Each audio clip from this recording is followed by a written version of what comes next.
Hello and नमस्ते तपाईलाई Holi store पीvtमा स्वागत छ। कस्तो घडाप्पो गर्यो नमस्ते भन्न रमाइलो आउँछ किबोर्डले है।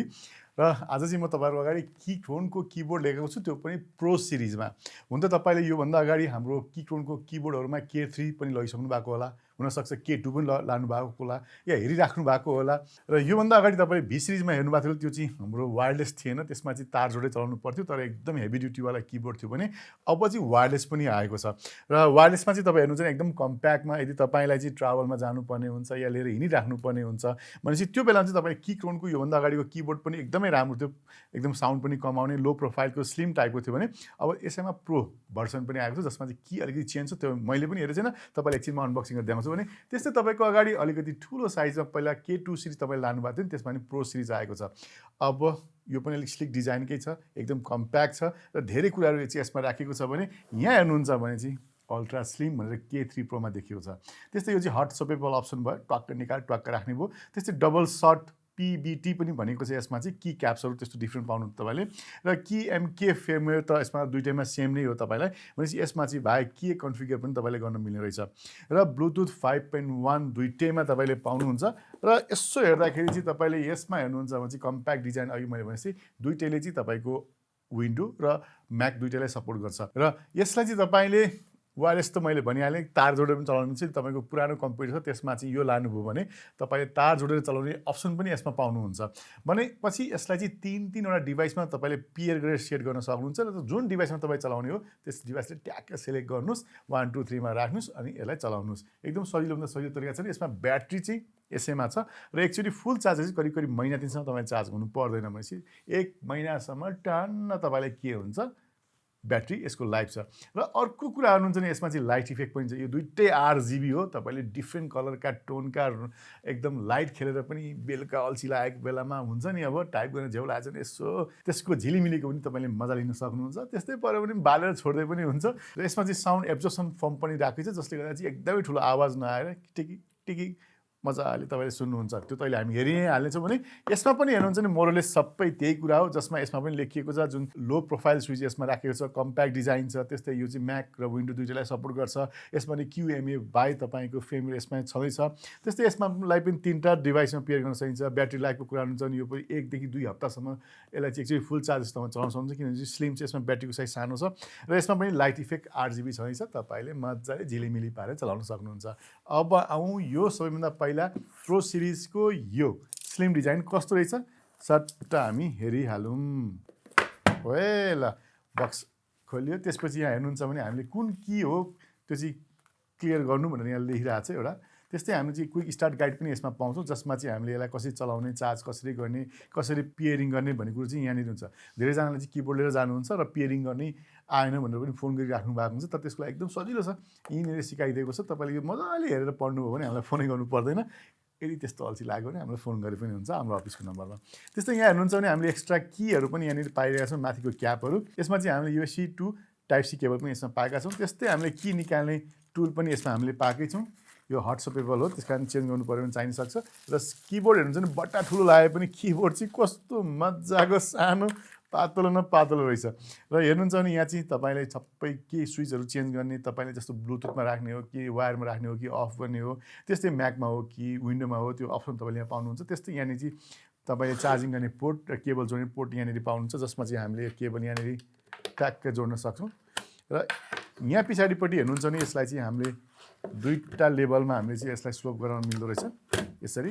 र यहाँ हेर्नुहुन्छ भने वरिपरि 5वटा कुसनिङ पनि राखिएको छ, रबराइज, जसले गर्दा चाहिँ यो हामीले यहाँ राख्दाखेरि साउन्ड पनि आउँदैन। र एकदम लो प्रोफाइलमा एकदम मजाको साउन्ड, यस्तो किसिमको साउन्ड आउने तपाईँले भेट्नुहुन्छ। र यसमा पनि तपाईँले मोटामोटी हेर्नुहुन्छ भने यसमा चाहिँ 3वटा रङ खेलिएको रहेछ, जसमा चाहिँ स्केप र इन्टरलाई चाहिँ रातो रङ गरेको छ भने यसो साइड मिलाएर चाहिँ कालो कालो, बिचमा चाहिँ एकदम ब्लुइस ग्रे पनि यसमा राखिएको छ। र अब आउँ हामीसँग अर्को K2 Pro पनि छ, यसलाई पनि अनबक्सिङ गरेर हेरिराखौँ। अब त यसलाई पनि मैले अनबक्सिङ गर्ने ठ्याक्कै निकालेँ। यहाँ भित्र हेर्नुहुन्छ भने भित्र पनि फर्म, त्यस्तै क्विक स्टार्ट गाइड पनि तपाईँले यहाँनिर पाउनुहुन्छ। त्यस्तै कुन की हो स्योर गर्नु भनेर एउटा दिएको छ। त्यस्तै हाम्रो की निकाल्ने टुल्स पाइहाल्नुभयो। र यहाँभित्र हेरौँ हाम्रो किबोर्ड एकछिन यहाँ राखौँ। यहाँभित्र आउने हामीले USB टाइप C केबल पाइहाल्छौँ।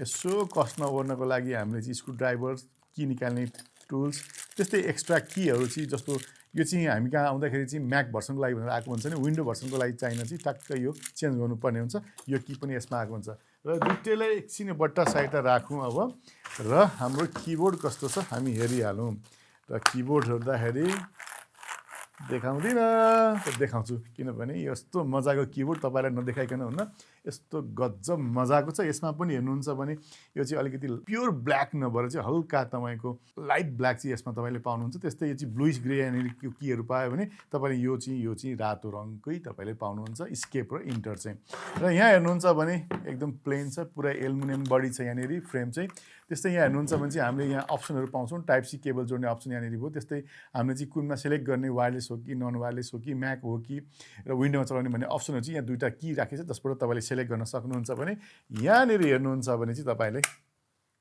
यसलाई अलिकति स्लोप गर्ने कि सिङ्गल स्लोप गर्ने कि भन्ने कुरो यहाँ तपाईँले पाउनुहुन्छ यो चाहिँ नर्मली हाम्रो कीक्रोनको सबै किबोर्डमा यो अप्सन पाउनुहुन्छ भने पछाडिपट्टि त रबराइज कुसन त तपाईँले पाएन जसले गर्दाखेरि चाहिँ हाम्रो राख्दाखेरि अलिकति सफ्ट होस् भन्ने हिसाबले पनि हो र आवाज सुन्नुहुन्छ भने यसमा पनि जी गरौँ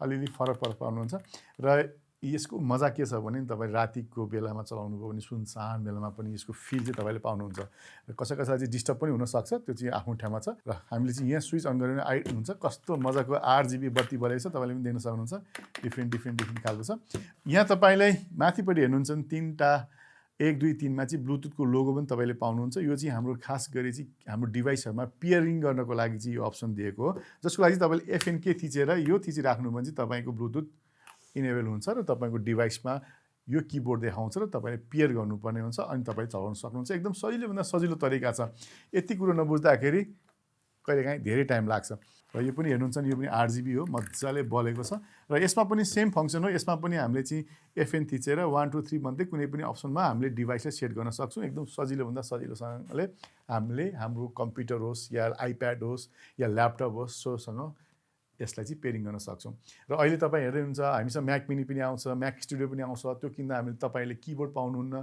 त्यस्तै तपाईँले चाहिँ कम्प्युटरलाई चाहिँ आफ्नो ल्यापटपलाई चाहिँ टिभीमा फिक्स गरेर राख्नु भएको छ या तपाईँलाई चाहिँ तपाईँको कम्प्युटरको स्क्रिन चाहिँ डेड भएको छ तर त्यसलाई एक्सटर्नल मोनिटरमा जोडेर चलाउनु भएको छ त्यो बेलामा तपाईँलाई किबोर्ड चाहिन सक्छ वायरलेस किबोर्ड चाहिन सक्छ त्यो बेलामा तपाईँले यो अप्सन पनि लिएर गरेर चलाउन सक्नुहुन्छ र अर्को मलाई यो किबोर्डको चाहिँ रमाइलो लाग्ने कुरो के भने हामी यति धेरै मान्छेले आइप्याड ठुलो साइजको किन्छौँ र आइप्याड सँगसँगै तपाईँले के किन्नुहुन्छ आइप्याडसँगैको किबोर्ड किन्नुहुन्छ त्यो चाहिँ एकदमै एक्सपेन्सिभ पनि हुन्छ र जुन आइप्याड हो त्यसलाई मात्रै त्यसले काम गर्छ तर यस्तो खालको किबोर्ड एकदम पातलो छ यो काम गर्न पनि मजा आउँछ र अगाडिपट्टि कभर सहित तपाईँले आइप्याड राख्नु भएको छ भने यो किबोर्डबाट काम गर्न पनि तपाईँलाई मजा आउँछ र एउटै किबोर्डले तपाईँ जतिवटा आइप्याड किने पनि जतिवटा डिभाइस किने पनि एउटै किबोर्डले काम गरेपछि तपाईँको पैसा पनि जोगिन्छ र यो मेकानिकल किबोर्ड चलाउन थालेपछि बानी नै अर्कै हुन्छ मजा पनि आउँछ र यो किबोर्ड तपाईँलाई देखेपछि कस्तो लाग्यो यदि एकदमै मन पर्यो भने अझै धेरै डिटेल तपाईँलाई चाहियो भने हाम्रो वेबसाइटको लिङ्क तल डिस्क्रिप्सनमा राखिदिएको छ जहाँ तपाईँले क्लिक गरेर अझै धेरै इन्फर्मेसन सँगसँगै यसको प्राइस कति पर्छ या तपाईँ अनलाइन अर्डर पनि गर्न सक्नुहुन्छ या हाम्रो स्टोर आएर पनि तपाईँले यो चिजलाई चेक गरेर लिएर जान सक्नुहुन्छ यति भन्दै आजलाई बिदा दिन चाहन्छु जानुभन्दा अगाडि च्यानल सब्सक्राइब गर्नुभएको छ सब्सक्राइब चाहिँ गरिदिनु होला साथै लाइक सेयर यसो साथीभाइलाई पनि भनिदिनु होला ओली स्टोरको युट्युब च्यानल आएको छ त्यहाँ तपाईँले धेरै कुराका ग्याजेटका भिडियोहरू हेर्न सक्छस् भने यसो प्रचार पनि गरिदिनु होला तपाईँहरूको यो प्रचारलाई हामी धेरै धेरै थ्याङ्क यू भन्दै आजलाई बिदा दिन चाहन्छु नेक्स्ट भिडियोमा भेट्ने बाचा सहित आजलाई बाई बाई अनि नमस्ते